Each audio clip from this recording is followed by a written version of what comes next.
What's going on, everybody? Welcome to another episode of the Touchdown with Doug Smith, the baddest podcast in the United States. Folks, we're going to continue this series, my favorite series that I run. It's called our 2023 NFL Draft Prospect Series. And I brought one of my favorite running backs, man. I'm not just saying this because he's in front of me and I'm trying to be like a good host or something. This dude is a beast, man. Like over 1,400 yards on the ground, over 200 yards receiving.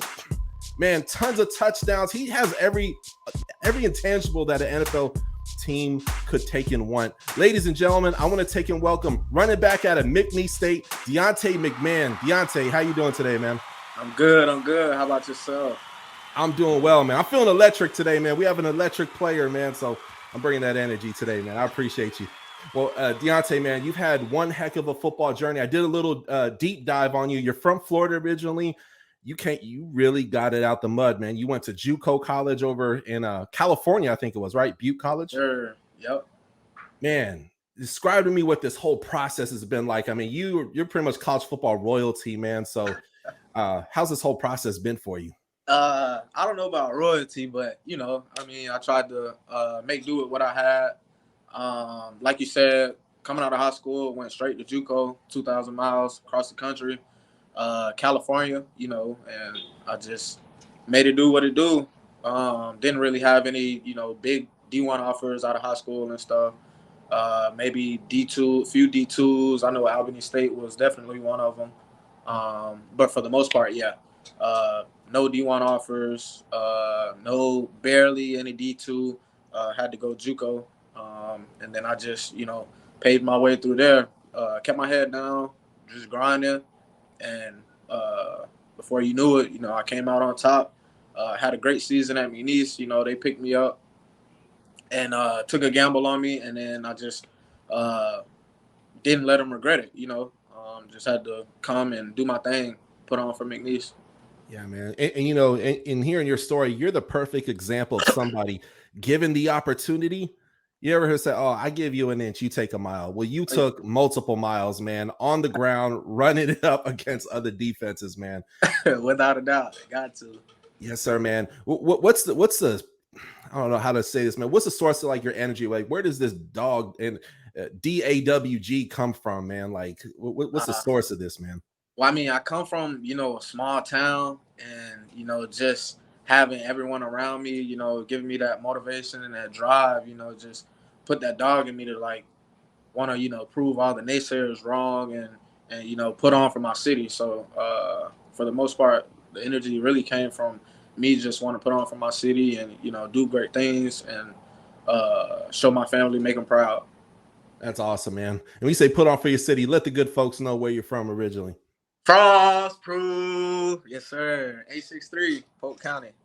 Polk County. Absolutely, man. Probably the wildest county in Florida, man. I live in Orange County, not far from you, man. So without a doubt. Hey, salute, man. I know what it is, man. Now, when I watch you on tape, man, it's almost like Alvin Kamara 2.0, man. You have it's your speed. You go through people. You could juke them, man, and get additional yardage. You got hands, too, like Brian Westbrook type hands. You know what I mean? Like, yeah, like a fifth receiver kind of thing, man. And you're lots of fun to watch. And you're also a 4-down back as well, too. You're not just a situational dude. Right. If you don't mind me ask, what are some NFL players that you perhaps maybe model your game after a little bit? You hit it right on the head. I like to think I kind of model Alvin Kamara a lot. Another one would be Austin Eckler for the Chargers. Yeah, those guys, man. Like you said. Catching out of the backfield, making guys miss, being able to break through an arm tackle, and just go the whole nine. That's excellent, man. Now we have the NFL draft right around the corner. February 2nd, we're filming this, so literally it's the month after next, man. What are some of your thoughts coming into the draft? It's really kind of nerve-wracking, but I mean, I showed what I can do, and I'm gonna put the numbers out there as well when Pro Day comes up. And, I just got to prove myself at the end of the day, show my 4.3 speed, my ability to be agile and as well as catching. That's excellent, man. But yeah, the whole process it's been a great journey. Glad to be where I'm at. And, you know, I just got to keep doing what I'm doing, keep my head down and grinding. I love it. I love it. And then when I watch your tape, it's very tough to see areas of opportunity, man. It's like almost the perfect player, man. But I'm sure maybe perhaps you feel a little bit different. But what are some parts of your game you're hoping to maybe work on a little bit before the draft? You know, well, I'm actually trying to work on, you know, understanding the game a little more. I understand it, not to say that I don't, but, you know, just being able to, you know, break stuff down to minute details and, you know, get everything going, just the flow of my game, just to make it even faster than what it is. Gotcha. Yeah, no, man, it's coming into a new system is like a new language, Oh yeah, essentially. So if you say, hey, you're going to take a move to Portugal. Okay. And guess what? After a year, you're going to take a move to Nigeria. Then you're going to take a move to Ukraine. Now I'm going to have you move to Okinawa, Japan. It's a new language. That's how these offenses are, exactly. Absolutely. How do you think you got to new offenses going into the next level? The NFL? Going into JUCO and then going into McNeese, I adapted pretty well. So, I don't think it would be that hard to, understand everything and being able to acclimate to whatever it is I need to. So, I mean, it's going to click just like that when I get there. So, not really too big of a deal for me, but, I also have, some thought where, I don't want to mess up here. I don't want to mess up there or get this wrong, Gotcha. Now, first time I heard of you, man, I was actually, they throw college football games on Hulu, actually, and it was against Montana State. That was the first time, and I was like, and it was y'all lost by a few touchdowns, but man, you played pretty good, man. And I started to do a deep dive, and you played fantastic, man. Let me ask you, growing up, were there any mentors to help for you to get to where you are today? Well, I mean, I didn't. My dad was kind of in and out of the picture, but for the most part, I definitely had friends and family just guarding me and guiding me along the way. One I could definitely say is my uncle, Travis McGriff. He's the one who put a football in my hands from the jump and was like, you're going to be a running back and you're going to do what you do. So, I mean, big shout out to him. Love him to death.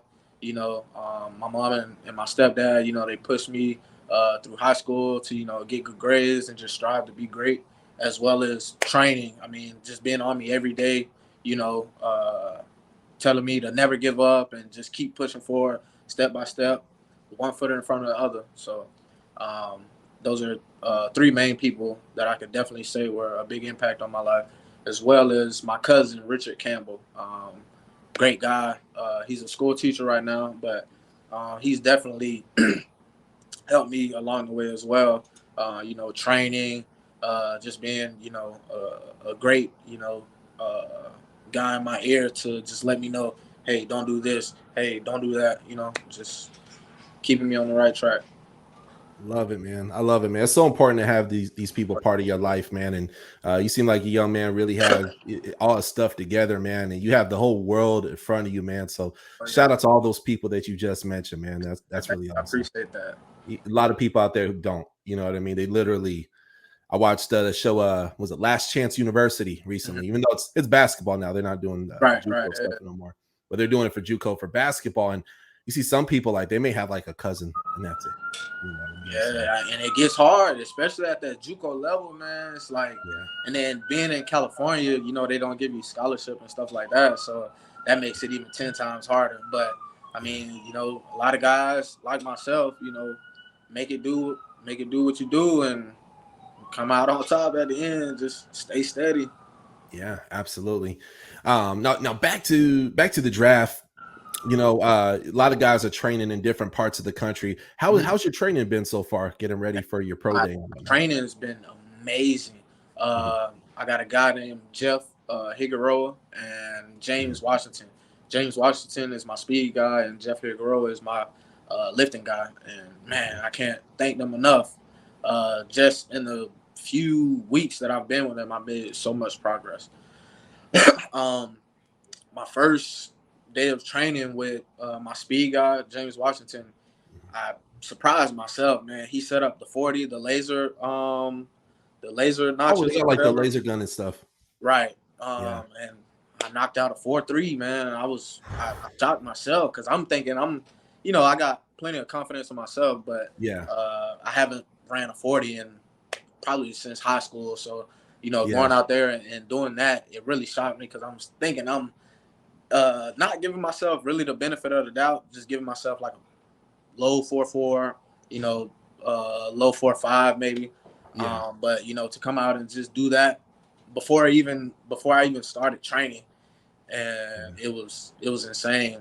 So now to put that with the progress that I have now, um, man, it's gonna be crazy. I'm trying to at least hit that 4.2 range. So if I Yeah. hit that, hey, yeah, Yeah. No, man. 4.4 is trying to good. cash that ticket. Yeah, Oh yeah, 4.4 is really really good. 4.3 is fantastic, and then 4.2 is you're a Super Saiyan human essentially. For all my man, anime fans out there. it's a blessing. It's a blessing. You got to Yeah, be nothing but blessed to be able to accomplish something like that.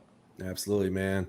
No, man. At the end of the day, man, you're the pride of Polk County, man. So you're already, if you stop playing football today, which I know you're not, but you've already made it, man. You've done it, man. So Yes, sir. everything else is just a cherry on top, man. So that's awesome. Yeah, a lot of guys right now. I mean, they're in different parts of the country, man. They're in Florida, they're in Texas, some in Arizona, hotter climates and whatnot. So Right. Florida is the perfect place to be, man. That it is.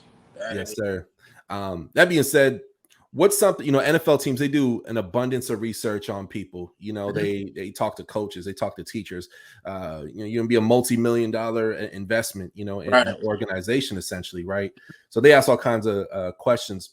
What's something you want NFL teams to take and know about you that they may not know already when they watch this One video? thing, it's kind of a off the field deal. Yeah. I cut hair. I'm a barber, so I mean, any coach or anyone on staff, the Mhm. players as well. They come in there, take a look at some of my work, and they gonna automatically love it. And then just to be able to create a business around that. Mhm.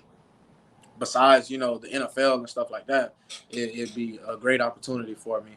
Um, yeah, that would be definitely a great opportunity. Yeah, and you cut all different types of hair types, man. I actually was Oh, scrolling because you have the link on your Instagram, yeah. Okay. and I see, yeah, I was like, Okay, you "Woo!" done some homework. Okay. Yeah, man, there's some good haircuts. One guy looked like Bilbo Baggins from Lord of the Rings, and then he Oh came out man. looking like Slim Shady. I'm like, "Whoa, you're fresh, man." Yeah, I appreciate that, man. Yeah, no, that was good stuff, man, for sure, man. So yeah, hey, if we link up, man, I need a cut, Oh man. So yeah, I got you. Sure, for sure. say I get it high and tight, line me up in the front, man. Yeah, that's all. You'll be straight after that. Appreciate you, man. And then also as well, once you make an NFL roster, I have no doubt in my mind is NFL teams are drooling over your tape and Okay. also who you are as a person. Because you have some people, they're great football players, they're not necessarily great Mhm. people or even great teammates. Right. You got the triple punch, my man. Like you got Hey, it. I appreciate it. Once you make that NFL roster, no matter what round you drafted in, Mhm. UDFA, whatever the situation may be, what are some of your goals when you get to the next level? I would say a short term goal would probably be, get up in the ranks, build a set a name for myself, obviously.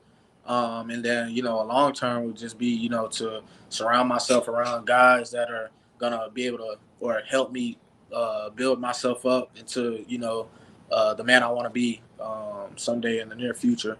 Um, as well as, getting in good connects with the coaches and just about everyone on staff, just to be a great person, a loving person around everyone.